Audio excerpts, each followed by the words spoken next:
That's why we fought hard to save lives, get folks vaccinated, and help every single family that has been affected by this pandemic recover. I am so proud of Governor Polis' leadership, and there's no one I'd rather have by my side as we take on this work. But we also understand that combating the immediate public health crisis isn't a substitute for tackling the long-standing problems in our healthcare system.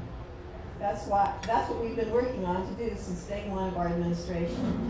And I'm honored to help lead that work as the head of the Office of Saving People Money on Healthcare.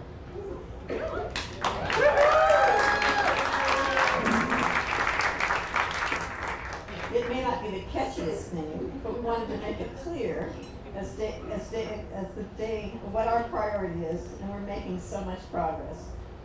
We're capping the cost of insulin and cracking down on surprise out-of-network hospital bills. We're reducing individual health insurance premiums across the state, and we're taking on the hard work of transforming our mental and behavioral health services. We're ready to keep up this work with $1.4 billion to deliver comprehensive services that any Coloradoan can access. In Colorado, there is still a lot of work left to do, and the next election will determine whether it gets done. Because it matters. It really, truly matters who we have leading our state. That's true when times are easy, and it's especially true when times are hard. It's not just about protecting the progress we've made, it's about finishing the job. It's about building a bright future for our kids and our grandkids, a Colorado that we're all proud to call our home. So let's get to work.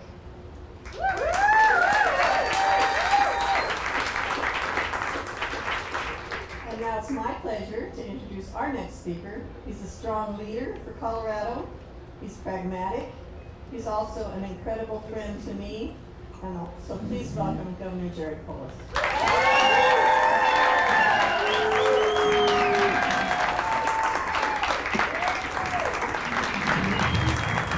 Welcome everybody. Hello Pueblo! It is so good to see you all again. I hope I got to say hi to most of you individually. If not, please say hi at the end. Those of you I haven't got to see for a year or two, I miss you. There's those of you I have got to see, whether it was at the levee opening last summer or in and around Pueblo. It's really great to be back. Some of you might recall it was 4.5 years ago, June of 2017, that I launched my campaign for governor right here in Pueblo, and it feels great to be back. Thank you to Marty and Yesenia, to Rob Drapkin and the band. Let's give them a round of applause. Mayor Gradisar, thank you. Lieutenant Governor Primavera. I know everybody wants to hear what is the big announcement we're making today. You probably have a guess that we're moving the state capital to Pueblo. You know what? Sorry, Mayor, we checked. It's in the Constitution that it has to be Denver. We wanted it, yeah.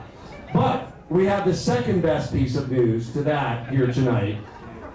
We're not moving the state capital to Pueblo. However, I'm thrilled to announce here tonight in Pueblo that I'm running for re-election as governor of Colorado.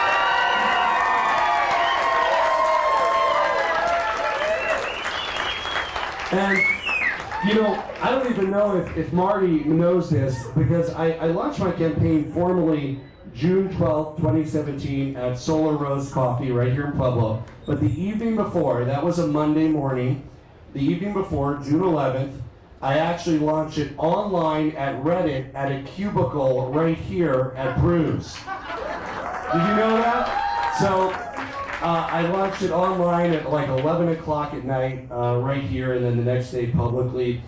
And let me be clear, I'm really proud of what we've gotten done in Colorado over the last 3 years. And we know that these have been tough times. We've suffered loss. I don't think any of us have been untouched by this. I've lost 2 friends to COVID. I think probably almost everybody in the room has lost a friend or family member to this. And it's without joy that I say we were the 9th lowest fatalities per capita, because even that is too high, and this left no one untouched. But we've also faced all of the uncertainty with grit with empathy. We've rolled up our sleeves to get the job done. We've shown the nation the Colorado way. And there was no playbook in managing the COVID-19 pandemic. Difficult choices, rough trade-offs, but if being an entrepreneur taught me anything, is that you need to lead with data, be decisive, and work hard.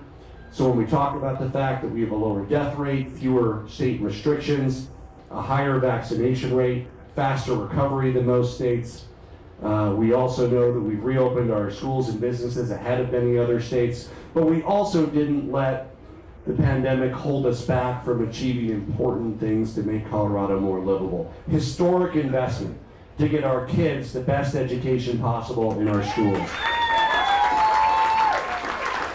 The largest rainy day fund in Colorado history, and of course preschool and kindergarten for every child in our state.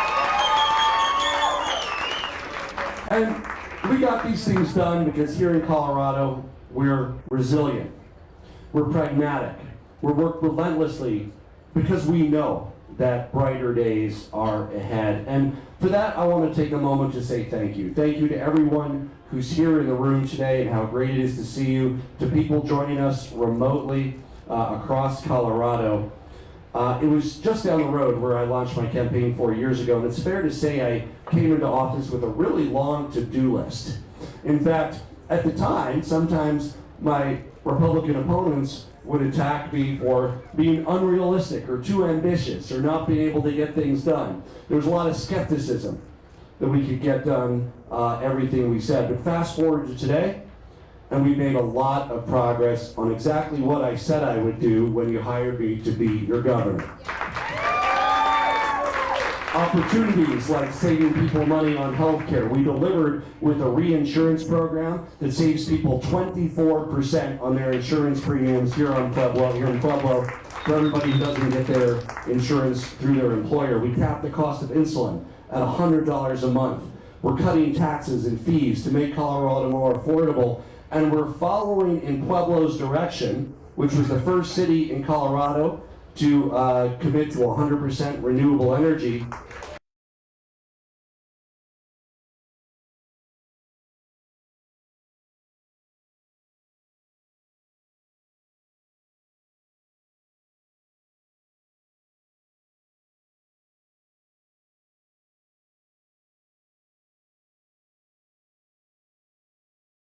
Impact.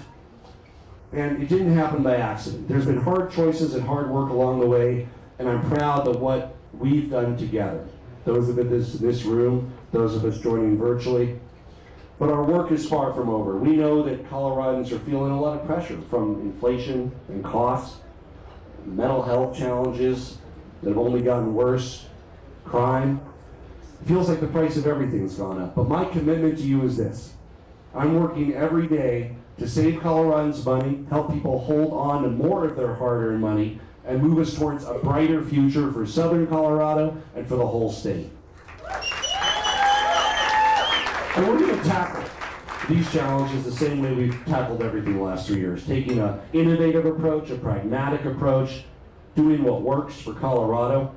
We will make Colorado more affordable and make sure that people can hold on to their hard-earned money. That means affordable housing in every corner of the state.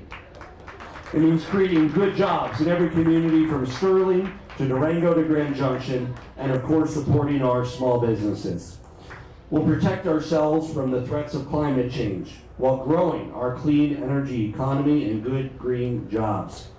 And we'll safeguard Colorado's amazing way of life, making sure that this state stays the best place to live and to work and to raise a family. And I make that commitment not just as your governor, but as the dad of 2 kids who Patty always spoils with gifts, who are also proud to call Colorado their home. They're 10 and 7. This is our Colorado. I'll never take for granted how lucky we are to live here, how lucky I am, and how lucky you are to have your families here. So I'm humbly asking each of you to join our campaign because it really matters who we choose as our governor. It matters who our governor is fighting for and how effective our governor is in fighting for them. And you know, every day and night, I'm fighting for you and millions of hardworking Coloradans across the state, fighting for moms and dads who worry about not just making ends meet, but also often taking care of their own parents. I'm fighting for kids who deserve a safe, fulfilling, high-quality education, for our teachers who, against all the odds, and with lower pay than they deserve, commit themselves day after day to helping our students have a bright future. I'm fighting for the small business owners like Marty, who took a risk to pursue their dreams and just want the opportunity to compete and get ahead. I'm fighting for the thousands of frontline workers who have more grit than we'll ever know, who deserve not only our thanks, but also better working conditions and higher pay. This campaign is an all-hands-on-deck movement to keep moving Colorado forward.